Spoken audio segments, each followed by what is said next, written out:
Forestville, Session Number 5. The development and growth of the village of Forestville and its contributions to the Bristol community. The review of Session Number 4. Session Number 4 began with the development of transportation systems that would be essential in order for the Bristol-Forestville area to transition from an agriculturally based society to an industrial community. The Turnpike system was developed by private companies chartered by the state of Connecticut in the early 1800s. They could create barriers and charge tolls to recuperate their expenses. Contention with the West Briton Society over the Middle Road Turnpike, approximately today's Route 6, was the straw that broke the camel's back, and by mutual consent in 1806, Burlington became a separate town from Bristol. The Farmington Canal Company chartered in 1822, and the Hampton Canal Company of Massachusetts chartered a year later, utilizing extraordinary ingenuity, engineering, and labor, created an 86-mile-long canal extending from Massachusetts to the seaport in New Haven. This system afforded the opportunity for raw goods, finished products, and excursions by individual people to move quicker. This would open up regional, national, and international markets. The Bristol Basin, which is today's Plainville Center, was completed in 1828 on the Farmington Canal. It became extremely important in the shipment of Bristol and Forestville clocks and other products. The canal system, always in financial difficulties, closed in 1847. It transitioned to railroad services, laying tracks in many of their former canal beds. The railroad had reached Plainville by 1848 and would be extended through Forestville and Bristol in the early 1850s. The role of the Congregational Church as a political power was explored by the state constitution of 1810 and further legislation in 1818. The special status of this church was disenfranchised. All other religions were now on an equal footing within the community. Connecticut did not have an anti-slavery law until 1848.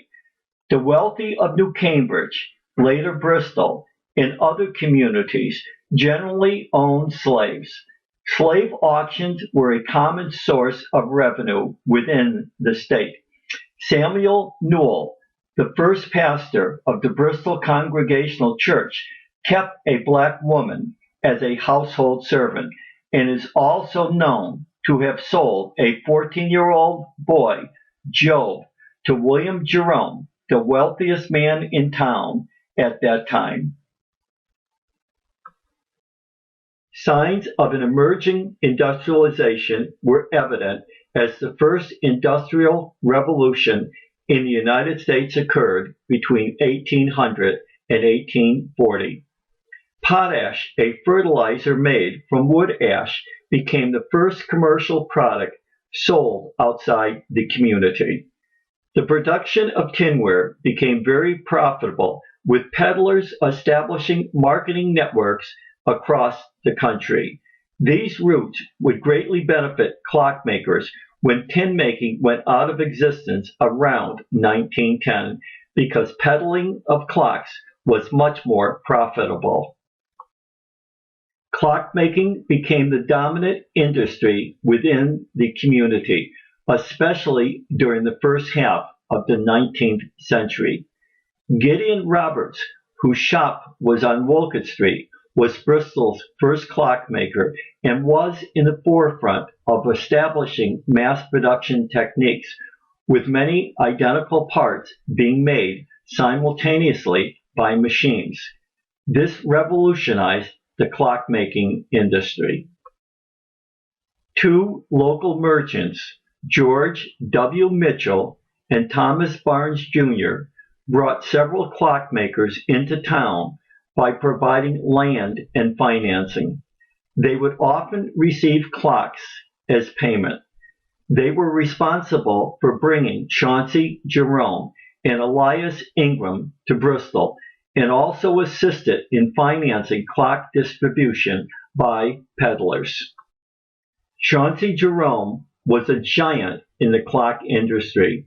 He developed a system of brass gears to replace the former inefficient wooden cogs. He was also the first Bristol clockmaker to open up sales outside of the United States. He also was responsible for the opening of Main Street in Bristol. The Panic of 1837, a national financial collapse, hit Bristol hard because of its lack of diversity away from the clock industry, as well as scarcity of money due to wildcat banks with little cash to support their notes. As banking collapsed, so did many Bristol businesses. 2/3 of our community clockmakers went bankrupt, with the other third barely surviving. Not learning from the past, Bristol would once again be faced with another financial disaster in 1857. Prior to the founding of Forestville, clockmaking was scattered throughout the area that would become the village. Clockmaking was moving south and east toward the Pequabic River. Beginning in 1811 with Chauncey Boardman, other village clockmakers included Elijah Manross, Joseph Ives, Samuel Terry, and Laporte Hubble. Probably the most significant clockmaker was Jonathan C. Brown. In partnership with two others in 1833, he established the Forestville Manufacturing Company on what would become East Main Street. This was the location where the familiar Sessions Clock Company stood. This was the true beginning of the village in the forest, Forestville. Unfortunately, in 1853, a major fire destroyed this company. Attempts to rebuild were stifled by the economic downturn or panic of 1857. Elijah N. Welch, a true business genius and major contributor to the history and survival of Bristol and Forestville, was on the scene. Welch, having a keen business acumen, strong connections inside and outside of the community, wide marketing networks, and financial backing, after the panic of 1857, had the ability to pick up the pile of debris and once again place numerous financially destitute factories in successful business position. In 1864, as principal stockholder and owner of the J.C. Brown Company, he took it over and established the E.N. Welch Manufacturing Company, which quite successfully produced clocks for the next 30 years. His company would eventually be purchased by the Sessions family of Bristol in 1902. Session 5 will cover the growth within the Bristol and Forestville community from the coming of the Irish immigrants in 1830 to approximately 1900. As appropriate, some aspects will continue into the 20th century. The Bristol copper mines at the northern end of Stafford Avenue, near the Burlington town line, brought in and employed large number of Irish immigrants from Hartford, starting in 1837. These workers were a hardy lot, not afraid of hard labor nor long hours. These mines, at one time, were the largest copper mines in the country, being extremely important to the national economy. At its peak, the mines were extremely profitable, employing several hundred workers. The ore of extraordinary grade was sent to England for smelting. Starting in 1846 and continuing into the 1850s, Irish immigrants fleeing a massive potato famine and pestilence journeyed to the American shores seeking employment and an improved way of life. Many of these first settled as laborers at the copper mines. Over 1 million Irish citizens died during this period, while another million emigrated to the United States.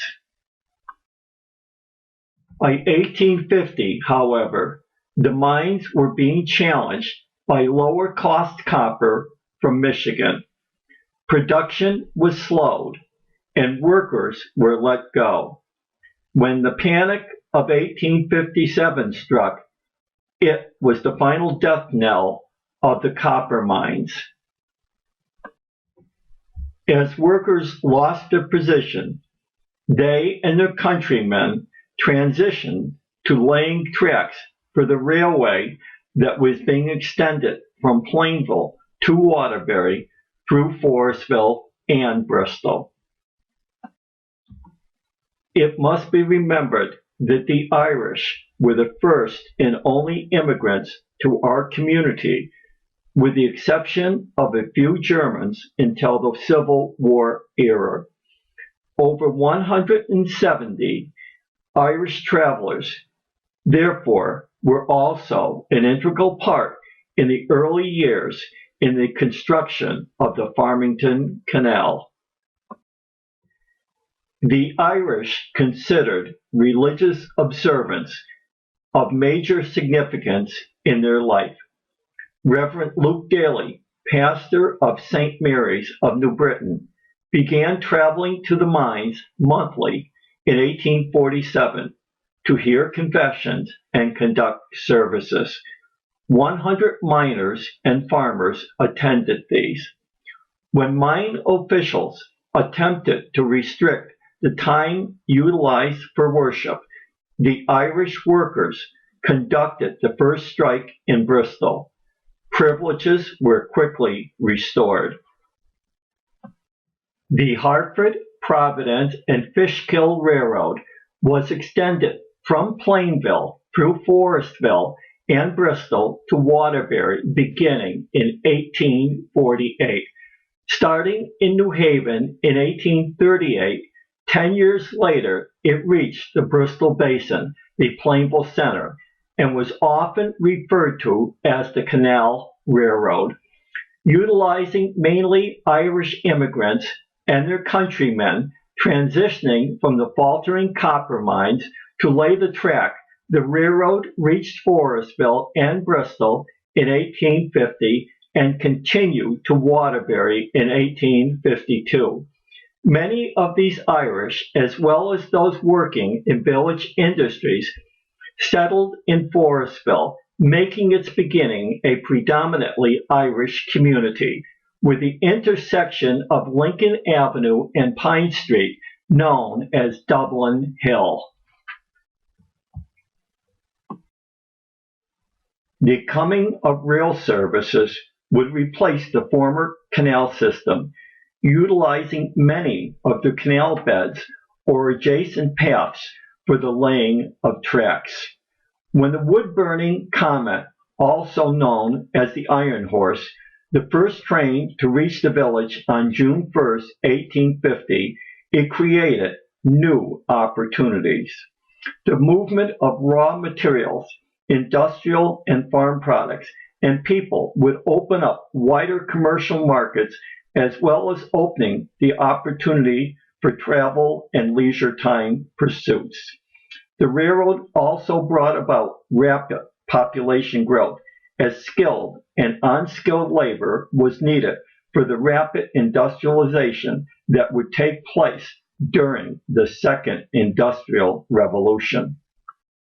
In 1847, three distinct places were competing for the railroad station to be located within their area. Burlington was quickly eliminated because of the destination direction to Waterbury. The East Bristol area, where CROWLEY Auto Service on Broad Street is located, appeared in 1847 to be destined to be selected. This area had a developing center with a general store, 3 shops, a post office, and several homes.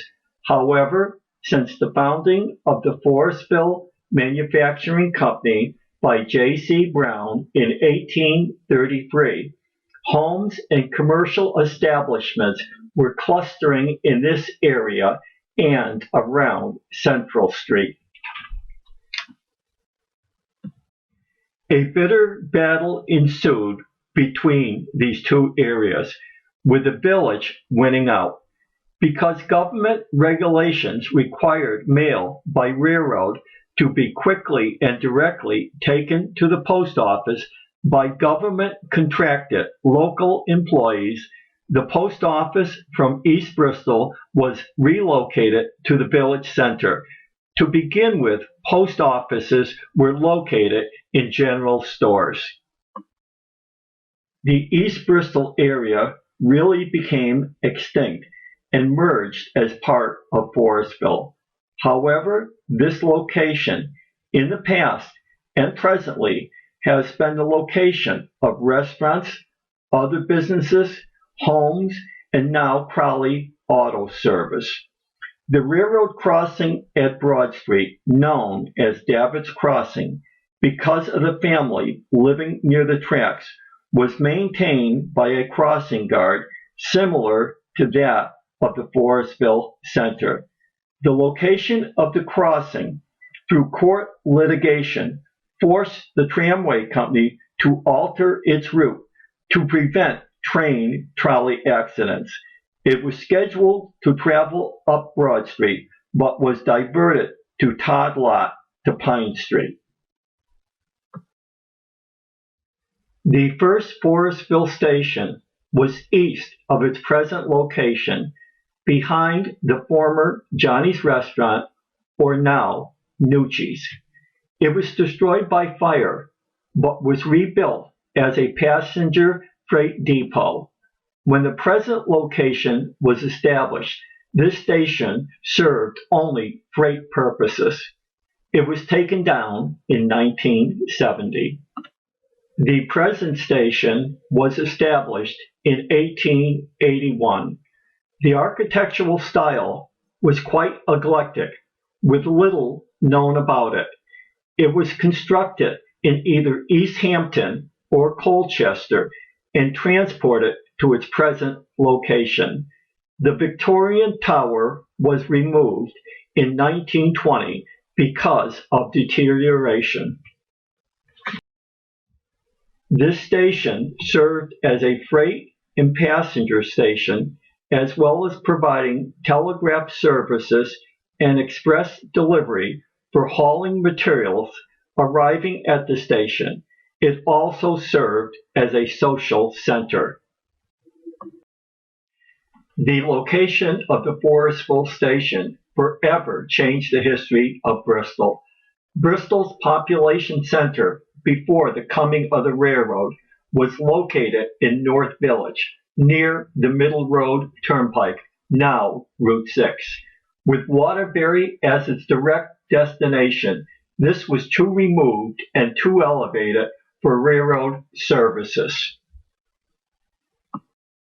The Bristol station was located in the Prospect Street area. The post office from the North Village was switched here, and over the years, commercial and industrial development centered in this region, known as South Village. This became the center of Bristol. Before arriving in the Forestville Center, a stream of people who were visiting the Methodist campground on Camp Street would disembark at a small platform station known as Camp Station. This was at the end of today's Worcester Court. They would either walk or be transported by wagon to the Forestville campgrounds. An interesting occurrence transpired regarding power for the trains. Attempting to speed up services, an electrified third rail was added between the original tracks in 1898. This would convert the trains from the use of steam to electricity as a source of power. This was a controversial but generally efficient system. The track was electrified by a switch as the train approached the station, but was inactive until the train again left the station. Unfortunately, when it was activated, when the train was departing, there were cases of electrocution or permanent injury. New Britain had lobbied for its introduction, but in 1904 agitated for its demise. It seems many New Britain saloons were located near their station. This system was eliminated in 1906. During the period when the third rail was in operation, two interesting buildings were constructed near the Forestville station. This was due to the deficiency in electricity needed to make the steep grade between the village and Bristol stations when the train was filled to capacity. The first, which eventually was taken over by the former Bristol Lacquer and Chemical Company, was built as an electric storage plant which generated extra power into the rail. This still proved inadequate, and a rotary substation as a new battery storage facility was built nearby to increase the voltage.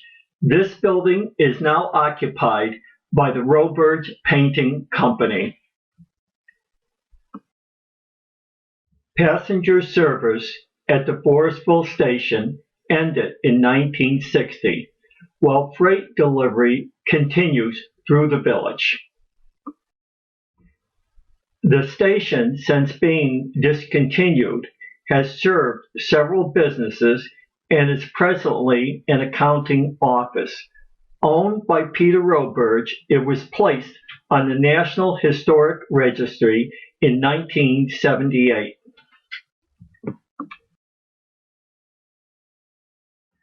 Let's return briefly to the time just before the Panic of 1857. Buoyed by the exuberance and capital from the gold rush of 1849, the next 5 years was a time of tremendous business expansion. Unfortunately, the majority of investment was still being directed to the clockmaking industry. When the economic downturn started in 1857, most Bristol businesses suffered from a domino effect and went bankrupt and never reopened. One of these was the Forestville Manufacturing Company, owned by Jonathan C. Brown, which at the time was Bristol's largest clock producer. Only well-prepared companies not totally dedicated to the clockmaking industry survived. These included the Bristol Manufacturing Company on Riverside Avenue, manufacturer of textiles and men's knitted underwear; the Dunbar's Company, a pioneer in clock springs and springs of other types; the Wallace Barnes Company, manufacturer of hoop skirt frames and Clock Springs, and the E.A. Ingram Company, which was temporarily closed in 1855 because of a disastrous fire. Learning from the past and with an entrepreneurial spirit, the community moved forward. The next 20 years could be called the age of Elijah N. Welch. Welch, a business genius, was practically a one-man show, bringing the town back from disaster as well as leaving the community on solid ground, leading into the Second Industrial Revolution starting around 1870. At the conclusion and with the recovery from the panic of 1857, the remainder of the second half of the 19th century can be described as the Second Industrial Revolution, or the American Revolution, or the Technological Revolution. The last 3 decades especially were a time of innovation and inventiveness, leading to rapid advancement in industrialization. These 30 years, from 1870 to 1900, really was the beginning of the modern period of Bristol's history, significantly changing it from an agricultural community to an industrial town. During these years, the old industries enlarged, and there was an emergence of new facilities and services. These years witnessed millions of immigrants arriving at the shores of the United States, seeking new opportunities and improved standards of living. Generally being non-English speaking, uneducated, and often illiterate, these new arrivals usually clustered in neighborhoods with people of the same ethnic origin. The Bristol and Forestville areas had equal populations, but were quite diverse, with the majority of village residents being immigrants from a variety of nations.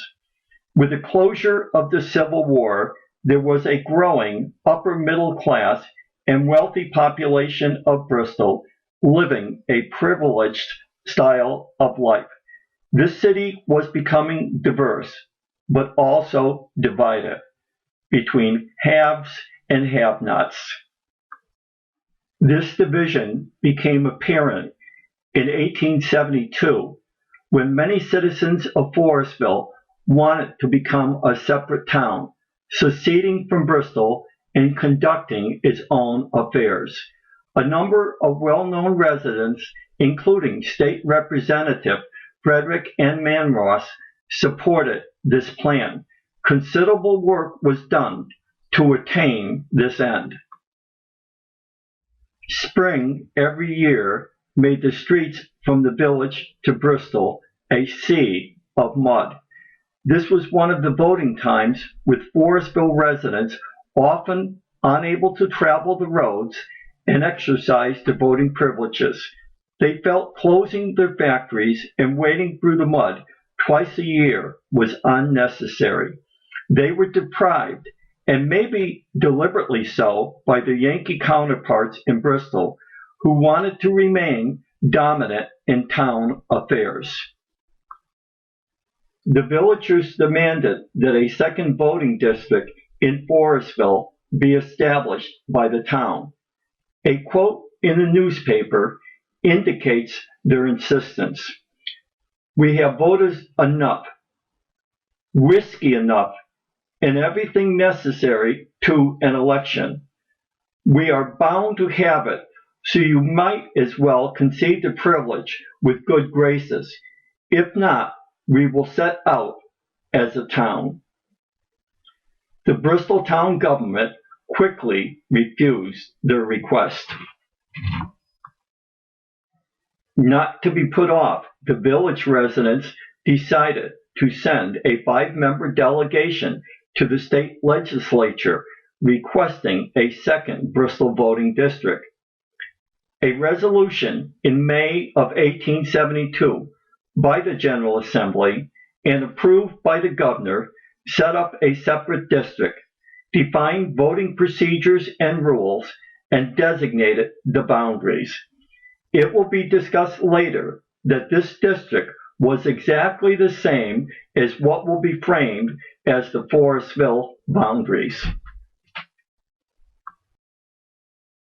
The idea of secession was dropped. Voting first took place in the basement of the Methodist Episcopal Church, switched to the Forestville Firehouse from 1880 to 1952, and transitioned to a more accommodating Forestville Boys Club when it opened in 1952. Let's now take a look at some of the businesses that were spawned by the clockmaking industry beginning in 1850, several because of Elijah Welch's business expertise. This section will also explore many industries that opened in the village area during the second half of the 19th century or first half of the 20th. The Bristol Brass and Clock Company, the brainchild of Elijah Welch, was organized in 1850 by 16 Connecticut industrialists.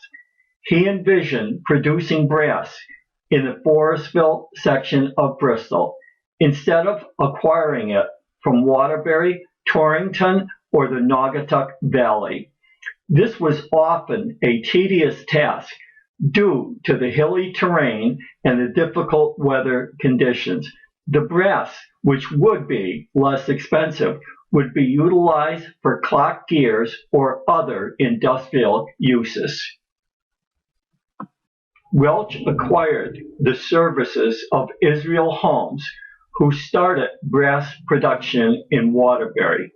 He was considered an industrial genius and dynamic organizer. Holmes became its first president when the Broad Street plant was opened in 1851. He brought 4 skilled tradesmen with him to train other employees. Welch would take over the presidency later that year and continue until his death in 1887. During the Panic of 1857, most stockholders went bankrupt, and Elijah Welch assumed total control of the company.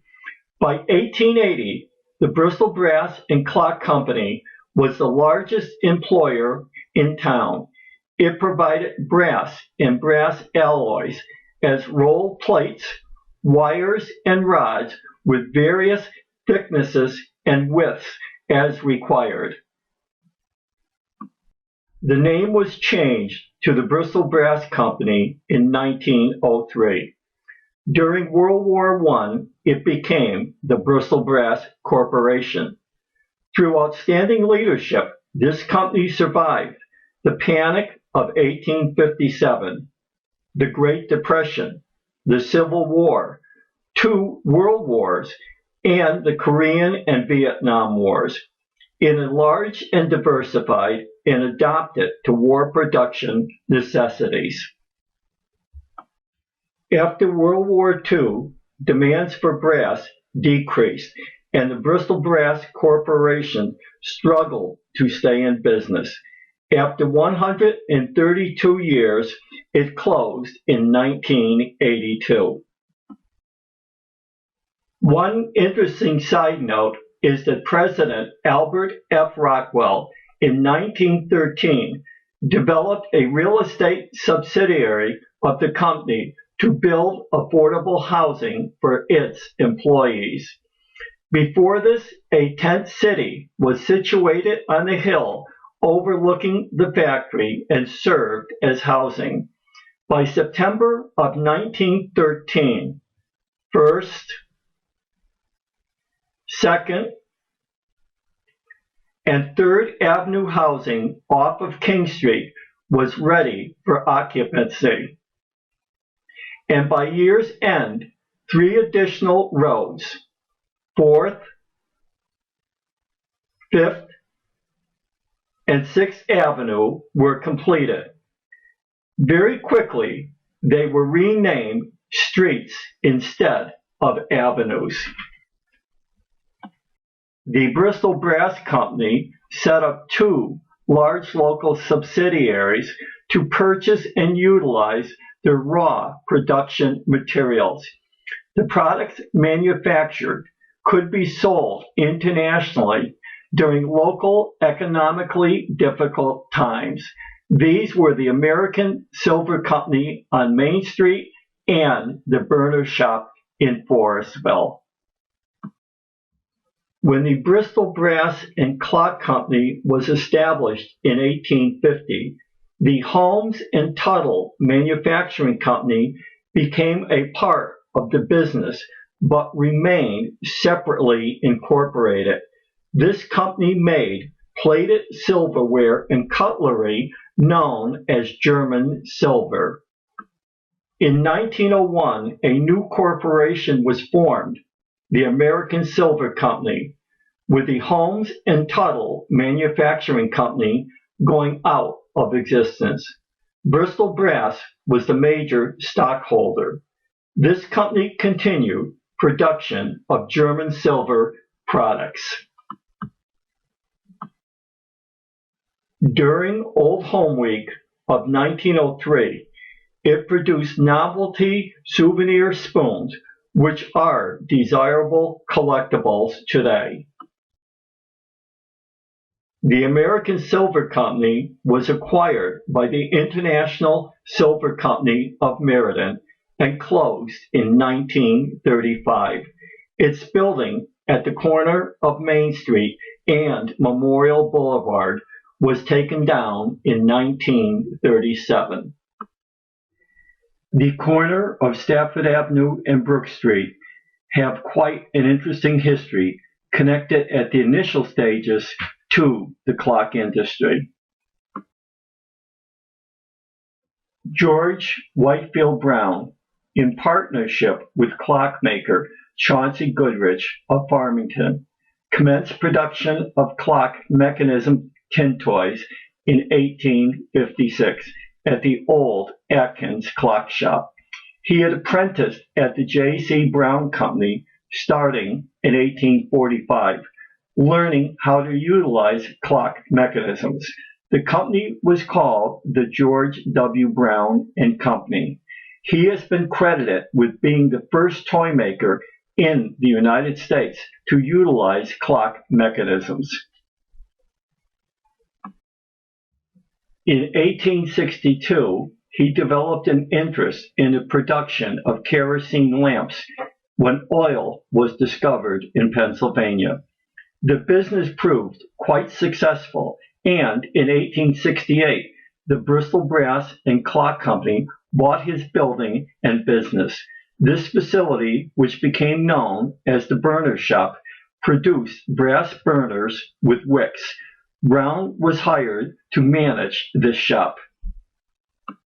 Brown continued with a small production of toys, and in 1869 merged with J&E Stevens to form the Stevens and Brown Manufacturing Company in Cromwell.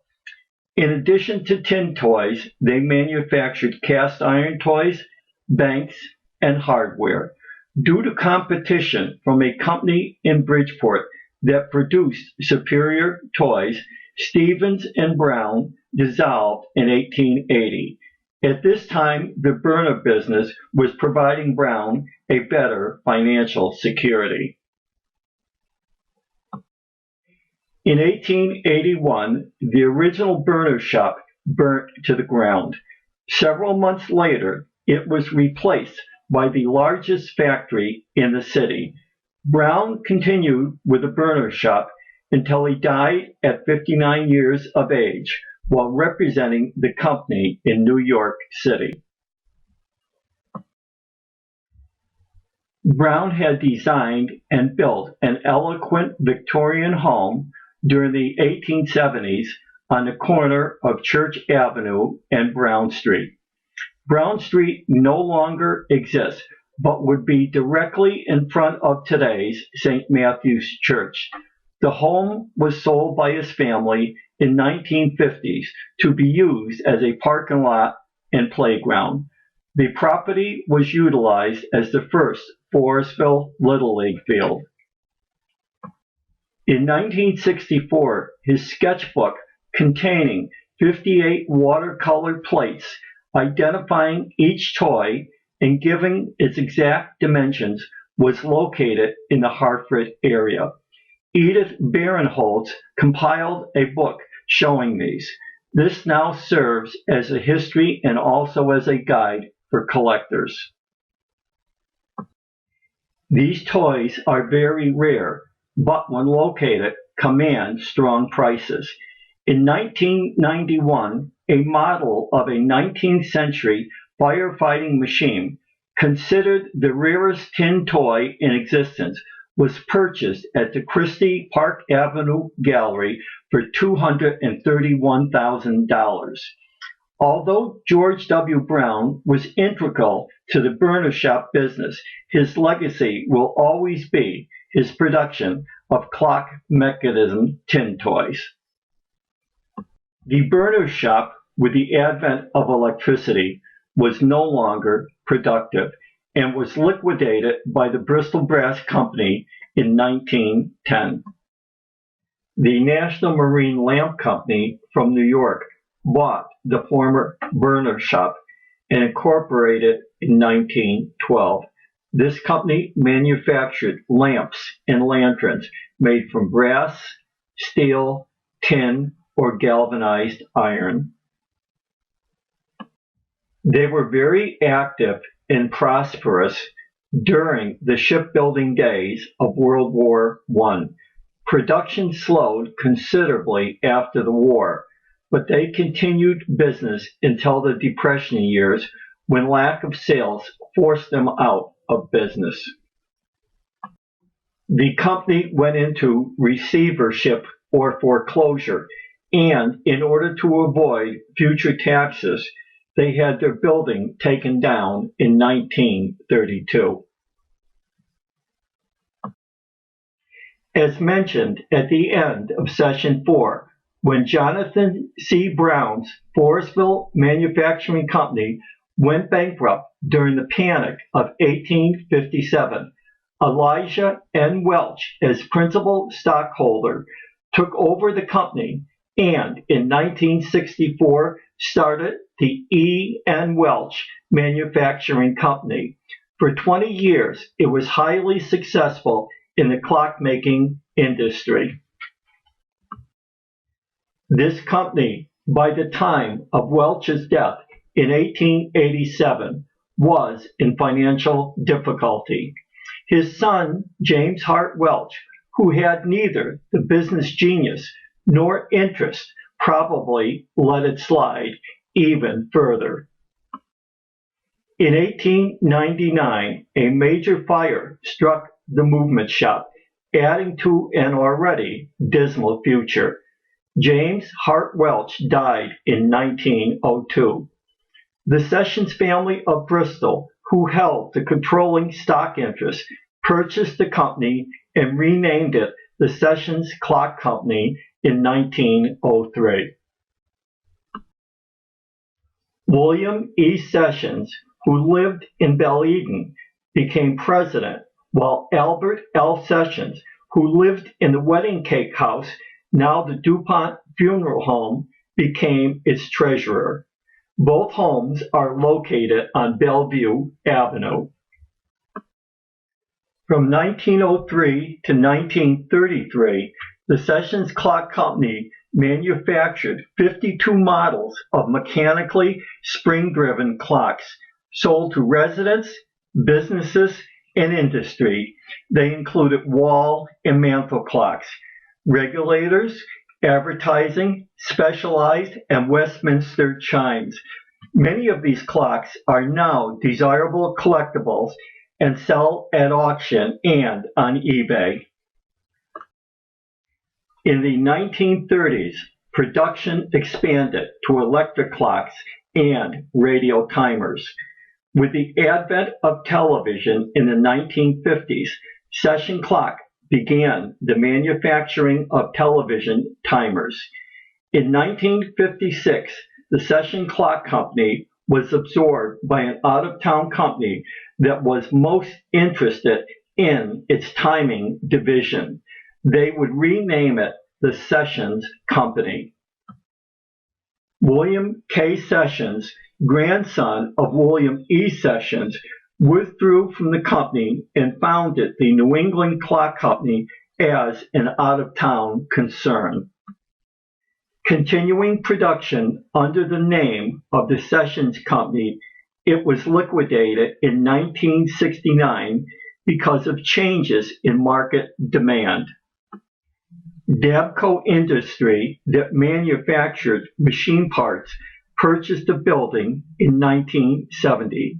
A major fire occurred at this company in August 1985. Several of the buildings on East Main Street are still utilized as offices, businesses, and as industrial sites. The Humison Manufacturing Company. Beginning in 1811, with the formation of the Boardman and Dunbar Clock Factory, the area on the south bank of the Coppermine Brook, later known as Hubbell's Brook, has been an industrial site for over 2 centuries. Starting in a small wooden factory with few workers, over time it developed into a modern industrial complex with over 250 employees. In 1895, the W.H. Carpenter Company, a screw machine company, was established here. Alvin and Herbert Young of Forestville acquired the company in 1900, renaming it the Young Brothers. In 1908, the Peck and Way Company, a small independent concern, was also located here, but a year later merged as the Peck and Young Manufacturing Company. This company manufactured spring-making products from 1909 to 1919. William Humison, in 1914, purchased controlling stock interest in the company and became its president. In 1919, he took complete control and renamed it the Humison Manufacturing Company. His son Lawrence succeeded him as president and was active until his retirement in 1956. From 1919 to 1958, especially during World War I and World War II, driven by military contracts, production increased significantly, with a corresponding enlargement and improvement in facilities.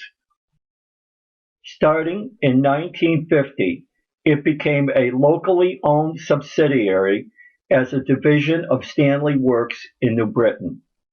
In 1958, it lost its independent status when it became Stanley Humison Incorporated. Finally, in 1962, it was absorbed by the Stanley Industrial Components Division of Stanley Work, becoming one of 24 national and international subsidiaries manufacturing over 25,000 different quality products. The Humison Manufacturing Company designed and produced precise metal components and springs for all types of industry, and throughout its history was known for its quality and reliability. Frederick N. Manross, grandson of Elijah Manross, started the production of delicate precision hair springs in the kitchen of his home on Central Street, now the property of the Manross Library. Having been employed at the E.N. Welch Company, he learned the skills of design and making springs needed for clocks and watches. His business grew quickly, and he built a small factory behind his home, which was added to several times. As business grew, he diversified the use of his springs to speedometers, high-grade steam and electrical gauges, aeroplane and radio instrumentation, and a variety of other uses. During World War I, the military recognized these productions as essential to the war needs, and Manross had to double his staff to meet production. Frederick N. Manross died in 1923. The company was taken over by his son, Arthur Newton Manross, and renamed the F.N. Manross and Son Company. He negotiated a deal in 1937 with Buller Barnes of the Associated Spring Corporation to become the F.N. Manross division of the company. At this time, the company was one of the largest hairspring producers in the world. After 1/2 century in the village, the factory was moved to the old Dunbar's building on South Street. In 1948, the Manross Company, Dunbar's, and Wallace Barnes officially merged as part of the Associated Springs Corporation and consolidated all production into the Main Street plant of the Wallace Barnes Company. The Terry Fletcher Company was founded in 1903 by Fred S. Fletcher in a small wooden factory at 711 South Street, then a part of Forestville. He went into partnership with his son-in-law, Franklin E. Terry. The company was a spin-off of the S.G. Mons Company, which was formed in 1869 by Samuel Mons. He had invented the Bristol diamond, the first steel wheel glass cutter. Little did Fletcher know that when he came to Bristol to visit Mons, his uncle, in 1893 from Nebraska, that he would remain here and serve for the next 9 years as foreman of his business. While working here, he invented a cutter with interchangeable wheels. Founding his own company in 1903, he patented his invention. This patent would lead to the development of several styles of glass cutters. From its founding, the Fletcher Terry Company grew significantly for the next 7 years. In 1911, the company was reorganized and incorporated. This company has consistently grown and has a worldwide clientele, purchasing glass cutters, glazing tools, plastic and tile cutters, can openers, wood scrapers, and electric putty softeners, as well as other products. It moved from the wooden building to a much larger brick facility, which has been added to several times. This company moved to Farmington, and after some financial difficulties, relocated to East Berlin to a much larger facility. It is still manufacturing cutting tools and has expanded into framing and other areas. This company was originally located on the Terry homestead property at 54 Middle Street. Part of this house was built in 1748. Samuel Terry moved into this home in 1824 when he started clock production. Arthur T. Fletcher, on behalf of the Fletcher family, in 1972 offered part of the homestead as the site of the Bristol Historical Society. 7 generations of the Fletcher family had lived there. One of the very unusual Forestville businesses incorporated in 1910 was the Harold J. Bradley Pole Company. It was the largest of 3 geographic companies that were licensed to buy and sell poles for utilities and telephone companies. During its early years, company employees traveled to Lakeville, Connecticut, cut the chestnut trees, then trimmed and shaped them to be used as poles. They would be hauled back by wagon to the Pleasant Avenue pole yard by teams of 10 or 12 horses. Later poles acquired from Texas and Georgia were shipped by train to the Forestville Railroad Station. They had to be loaded onto wagons and taken to the pole yard. During later years, flatbed trucks, tractor trailers, and winches were utilized. Harold Bradley retired in 1957. His sons Fred and Leland "Red" Bradley conducted the business after that. When Fred left the business, it was renamed the L.M. Bradley Company. Typical annual sales included approximately 6,000 poles. Sales increased during times of flooding or disaster. The company started with 3 employees and, depending on the season, climbed to between 15 and 20 workers before the company closed in 1990 after serving in the village for 80 years. As early as 1908, land was purchased on Broad Street near the convenience of the railroad by the Wallace Barnes Company. A rolling mill was established in 1914 and began operations a year later. This division manufactured cold rolled, specialized in analytically produced steel. It became a major supplier of spring steel for the Associated Springs Corporation, both in the United States and in Canada. Over 100 other manufacturers of automobiles, textile machines, and other products became major purchasers. Unfortunately, on May 7, 1944, an explosion at the rolling mill claimed the lives of a police officer and employee and nearly killed 2 firefighters. This mill was later dissolved. The building became the home of the Thies Precision Steel Corporation.